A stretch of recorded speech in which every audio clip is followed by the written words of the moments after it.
কেমন আছেন সবাই? আমি তো খুব ভালো আছি। আরও একটা ভিডিওতে চলে এসেছি। বসে, বসে কোনো কাজ পাচ্ছিলাম না।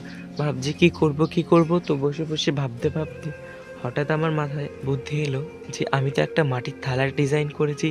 কেননা সেটাই তোমাদের দেখানো যাক। তো যেই কথা সেই কাজ, আমি নিয়ে চলে এসেছি মাটির থালাটা। নতুন ট্রাই করছি। কেমন লাগছে অবশ্যই আমাকে জানিও। ভালো লাগলে আমাকে কমেন্টে বলো যে ভালো হয়েছে। খুশির দিনে তোমারই আগমনে ধন্য হলো এ ভূমি যে। তোমরা একটু কাছ থেকে দেখে বলো যে কেমন হয়েছে। কাজ পাচ্ছিলাম না, ভাবলাম চলো কিছুক্ষণ বই পড়াই যাক, তো বইটাই আমি নিয়ে বসে পড়লাম।